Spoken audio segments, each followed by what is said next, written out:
Hello everyone, and welcome to my Soap Twist 24 channel. I hope everyone is having a wonderful day. Before we begin, please hit the subscribe button and give this video a thumbs up. Hope believed she had always been healthy. She was the type of person who ran 5 miles every morning, laughed through colds, and never missed a day of work at the local bookstore she owned. But in early October, a persistent fatigue began to creep into her bones. At first, she dismissed it as stress. After all, planning a wedding was no easy task. But when her skin turned a faint yellow and her appetite disappeared, she couldn't ignore the signs. A doctor's visit, followed by a battery of tests, revealed a devastating diagnosis: advanced and aggressive liver cancer. The doctors were kind but blunt. Her time was limited, perhaps 6 months or less. The news hit Carter like a freight train. He had always been the strong one, the one who fixed things, made plans, and kept promises. He was a contractor, constructing homes for others while fantasizing about the one he'd share with Hope. But this was something he couldn't change, no matter how many nails he hammered or walls he built. When Hope told him, her voice trembling but steady, he sat quietly, his hands clenched into fists. She reached for him, but he drew back, his eyes distant, as if he was already fleeing from the life they had planned. That night, he did not sleep with her. Instead, he sat on the porch, staring into the darkness, struggling to accept a reality he couldn't bear. The woman he loved was dying, and he didn't know how to stay. Carter left the next morning. He left a note on the kitchen table, scrawled in his uneven handwriting. "I'm sorry, Hope. I can't do it. I love you, but I can't watch you fade away." The words cut deeper than the diagnosis. She sat at the table, clutching the note, tears streaming down her cheeks as reality set in. He had abandoned her when she needed him the most, unable to bear the burden of her illness. The man who had promised her forever had abandoned her, leaving her to face her last days alone. The news of Hope's condition spread quickly throughout Willow Creek. The town was small, and the news spread faster than the wind. Liam Spencer, Hope's childhood friend, was among the first to hear. He had always been a constant presence in her life, even when Carter took center stage. Liam was quiet and thoughtful, and his heart seemed to bear the weight of everyone else's pain. He had loved Hope before Carter, but stepped back when he saw how happy she was. Hearing of her illness and Carter's betrayal, he felt a rush of rage and sadness. He went straight to her, finding her in her bookstore, surrounded by shelves of books, but looking more fragile than he'd ever seen her. "Hope," he said softly, entering the shop. The bell above the door jingled, a sound that normally made her happy, but now seemed to mock her. She looked up, her eyes red-rimmed, and attempted to smile. It did not reach her eyes. "Liam," she whispered, "you didn't have to come." "Of course I did," he replied, crossing the room and pulling her into a hug. She stiffened at first, then relaxed into his embrace, sobbing quietly against his shoulder. He didn't ask about Carter, because he didn't need to. The town had already whispered the story. Carter had packed a bag and fled, unable to face the reality of Hope's illness. Liam hugged her tighter, vowing silently that he would not let her go through this alone. Brooke Logan, Hope's best friend from high school, was the next to arrive. Brooke was a powerful force of nature with a heart as big as the mountains that surrounded Willow Creek. She had been Hope's rock through every heartbreak and triumph, and now she would be present for the most difficult chapter of all. Brooke was furious when she learned about Carter, pacing Hope's small apartment above the bookstore with her fists balled up. "He's a coward," Brooke said, her voice trembling with rage. "How could he have done this to you? How could he simply leave?" Hope sat on the couch with a blanket draped over her shoulders, her face pale. "He couldn't handle it," she admitted quietly. "I do not blame him. It's not too much for us," Brooke said firmly, kneeling in front of her friend. "You are not doing this alone, Hope. I'm here. Liam is here. We're going to fight this with you, every step of the way." Hope's eyes welled up with tears, but she nodded, a glimmer of hope forming in her chest. She was not completely alone. Liam and Brooke became her anchors, filling the void Carter had created. Liam took over the practical aspects, driving her to doctor's appointments, picking up prescriptions, and ensuring she ate even when she didn't feel like it. Brooke brought light into the darkness, brightening Hope's days with laughter and stories, and refusing to let cancer define her friend's life. Hope's condition deteriorated over the next several weeks. The treatments were exhausting, leaving her weak and nauseous, but she refused to quit. She spent her days in the bookstore whenever she could, surrounded by the stories she loved, despite the fact that her body was failing her. Liam and Brooke took turns staying with her, their presence a constant reminder that she was loved, even after Carter had left. Hope sat in her bookstore with Liam and Brooke one evening as the sun began to set, painting the sky in pink and gold. They had closed the shop early, and the three of them sat around a small table with a candle flickering between them. Hope's hands were frail, her skin almost translucent, but her eyes still had that spark, albeit faint. "I want to thank you both," she said softly, "for staying, for not fleeing." Liam reached for her hand, his own trembling slightly. "We're not going anywhere," he said, his voice full of emotion. "You are family, Hope." Brooke nodded as tears streamed down her cheeks. "You're the strongest person I know," she stated. "And we're going to continue fighting, okay? For you. With you." Hope gave a genuine smile, tinged with sadness. "I don't know how much time I have left," she told me, "but knowing you're here it makes it easier." Liam and Brooke sat together in the quiet bookstore that night, after Hope went to bed. The shelves loomed around them, brimming with stories of love and loss, triumph and tragedy. Liam's hands were tightly clasped together, and his jaw set. "I pray for her every night," he explained, his voice low. "I'm not sure if it does any good, but I pray anyway, that she'll get better and have more time." Brooke reached for his hand and gently squeezed it. "I pray, too," she said, "each day, for a miracle, for strength, for her to understand how much she is loved." They sat silently, the weight of their words hanging in the air. They didn't know if their prayers would be answered, or if Hope would overcome the odds. They knew they'd be there, holding her hand and loving her fiercely until the end. Hope's strength waned over the next few weeks. She spent more time in bed, as her body was too weak to get through the day. However, she never lost her spirit. She'd tell Liam and Brooke stories, her voice soft but steady, about the life she'd hoped for, the places she'd wanted to visit, and the books she wanted to read.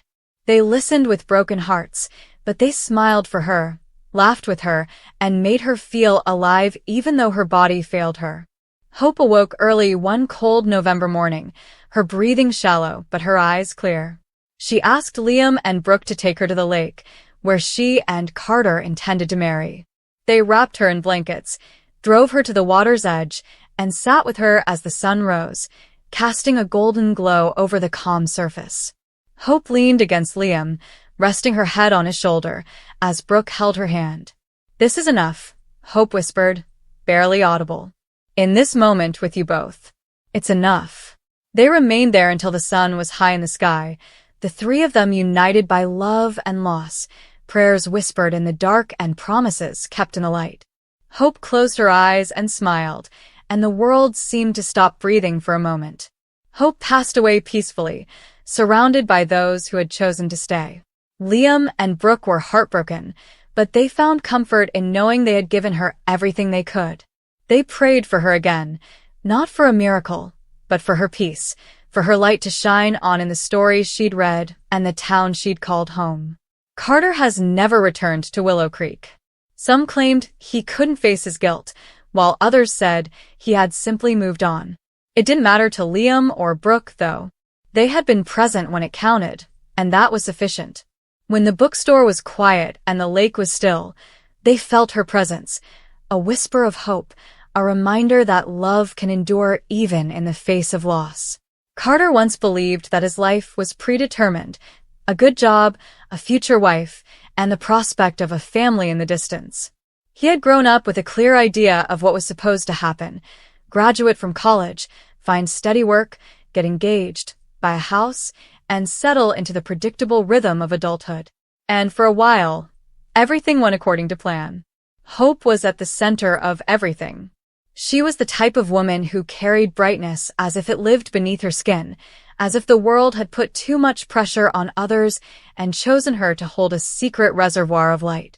From the moment they met, an unintentional encounter at a friend's dinner party, Carter was struck not by the obvious, such as her smile or green eyes, but by how completely she listened when he spoke. He recalls fumbling through stories about his first job, his clumsy hobbies, his laughable attempts at cooking, and realizing halfway through that she wasn't just waiting her turn. She leaned in, brow soft, absorbing him as if nothing else occupied her mind. Their lives became intertwined after 3 years together. They made lists of the places they wanted to visit. They chose names for the children they had not yet decided to have. They laughed late into the night, their words shifting from the mundane, grocery lists, weekend chores, to the weightless possibilities of what might be. Carter proposed on a windswept hill overlooking the town where they had both grown up, thinking only of the certainty of forever. She had cried, whispered yes, and pressed her forehead against his until the future seemed not just possible, but inevitable. The cracks appeared unexpectedly, initially subtle, as pain often hides behind the ordinary. Hope complained about fatigue. She blamed the long hours at work and the never-ending list of obligations she couldn't seem to refuse. She brushed off her weight loss, lack of appetite, and strange shadows under her eyes. Carter worried in the small way that people do when they don't yet know fear, with suggestions for vitamins, more rest, and a doctor's appointment, just to be safe. But when she finally went, when the tests piled on top of each other and the sterile brightness of the hospital swallowed their laughter, the word arrived like a knife without a handle. Liver cancer. Advanced. The doctor's tone was gentle but firm, as if soft words could smooth out the jagged edges of the truth. Hope's chances were slim. Treatments might have extended her life, but her body was already frail, and the disease had spread too far. It was a question of months, not years. Carter remembered the room, being still. He remembered Hope's hand tightening around him until it hurt, and the doctor's lips moving despite his inability to hear. He remembered Time's strange betrayal, how it had stretched endlessly before them only days before, only to collapse into something smaller than a clenched fist. That night, he remained awake long after Hope had fallen asleep, exhausted. He gazed at the ceiling, listening to her shallow breathing, and felt the floor of his life shift beneath him. Fear appeared first. He imagined her wasting away in a hospital bed, her body thinning and her spirit becoming too heavy for her frail frame. He imagined himself sitting by her side, helpless, unable to do anything but watch. He imagined the wedding they would never have, the house they would never own, and the children who would never play in their yard. The plans he had carried like certainties vanished into dust. Grief hovered around the edges, waiting to claim him. But terror was stronger than grief, the terror of watching, enduring, and being left behind. He assured himself it was not abandonment. He told himself he was only protecting what remained of himself and that he couldn't bear the weight of her death. He rehearsed the words in silence. I can't do this, I'm sorry, and I need to step away. He reflected on the unfairness of it all, how he had given her his love only to fate demand something more, his entire future sacrificed in grief. And he told himself he wasn't made for it, that he'd break long before she did. The day he left was muted by rain, the kind that falls quietly and steadily. Hope sat wrapped in a blanket on the couch, her hair pulled back, her body already smaller than it had been months before. She looked at him with eyes that still reflected the gentleness he had fallen in love with. He couldn't meet her gaze as he spoke the words, which were clumsy and fractured, unlike the tidy explanations he had rehearsed. He talked about fear, needing to protect himself, and not being strong enough. Each word cut at him, but he delivered them anyway, as if speed could mitigate the cruelty. Hope did not argue. She did not beg. She sat in silence, her expression unreadable. After a long pause, she nodded once, as if she was already aware. When she finally spoke, her voice was soft, almost kind. I hope you find the life you're looking for, Carter. He left with her words ringing in his ears, but what haunted him the most was not her pain, but her lack of anger. It would have been easier if she had screamed, cursed him, and clawed at the edges of his shame. But she only gave him silence, and it followed him throughout his new life. At first, Carter tried to convince himself that he had done the right thing. He buried himself in work. He went out with friends, pretending that laughter would fill the void. He told himself that he was making progress, that he had chosen survival over suffering. However, he saw fragments of hope wherever he went. Her favorite cafe, where they would spend rainy mornings. The park bench where they argued and reconciled within the same hour. The bookstore where she had dragged him down endless aisles looking for novels he'd never read.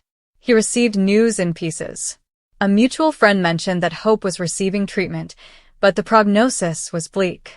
Months later, he overheard at a gathering that she had discontinued chemo because the side effects had become unbearable. Time, once vast, now felt like a countdown that he couldn't bear to watch. He told himself he did not want to know the outcome. But late at night, alone in his apartment, he imagined it anyway, her fading, her final breath, and the quiet stillness that followed. Carter found out about Hope's death from a notice in the local paper, rather than a phone call or a message. Her name, age, and dates are etched into the unforgiving permanence of print. He focused on the words until they blurred, his chest tight and his throat raw. The obituary mentioned her kindness, laughter, and the love she showed those around her. It made no mention of him, and he wondered if she had written him out of the story before the end. He attended the funeral. He stood in the back, away from the family, amid a quiet crowd of acquaintances and distant relatives. He felt the air leave his lungs as he watched them carry her coffin, white lilies draped over it. Her parents wept openly, her friends hugged each other, and Carter stood alone, his body rigid from the weight of what he had done. He wanted to get closer, kneel beside her grave, and whisper apologies into the ground. But he could not. He chose to remain in the shadows when she most needed him. Years went by, but the wound never healed. Carter created the life he thought he wanted. He advanced in his career, purchased a home, and even resumed dating. But no matter how hard he tried to hide it, hope lingered like a ghost in the fabric of his days. Every smile felt incomplete, every moment of joy tinged with the memory of what he had left behind. At night, he dreamed of her, sometimes vibrant and alive, sometimes frail and fading, but always with those quiet, knowing eyes on him. He often wondered what his life would be like if he had stayed. He imagined holding her hand through the hospital nights, whispering love into the silence, and comforting her in any way he could, even as the end approached. He imagined the strength he would have gained from fully loving her, even in the face of loss. And he realized too late that the grief he had feared, watching her die, was nothing compared to the pain of abandoning her. Regret became his shadow. It whispered to him in empty rooms, followed him down crowded streets, and pressed against his chest when the world fell silent. He tried to silence it, but it lingered inside him, a reminder of the moment he chose fear over love. He carried it not as a healed wound, but as a scar that deepened over time. In the end, Carter realized that some choices never release you. Hope had been his light, his beginning, and his promise of eternity. And, despite the fact that he had abandoned her in the rain and turned away from her when she most needed him, she remained the focal point of his narrative. Not as a partner, wife, or future, but as the lesson etched into him with unwavering clarity. True love isn't about certainty or comfort. It is about staying when it hurts, choosing presence even when the future crumbles, and holding on as the end draws near. He had failed her in the most human way, by believing he could outrun grief. And in failing her, he lost not only the woman he loved, but also the version of himself that might have been suitable for her. And so he continued to live, carrying hope not as a fiancé or a memory, but as a wound that reminded him every day of the cost of leaving. Her absence was palpable in every moment of silence, in every glance at the life he had created. And as the years passed and the world changed, one truth remained constant and unchanging. Carter had abandoned hope, but hope had never abandoned him. She lived on inside him, not as light, but as the unwavering shadow of a love lost too soon.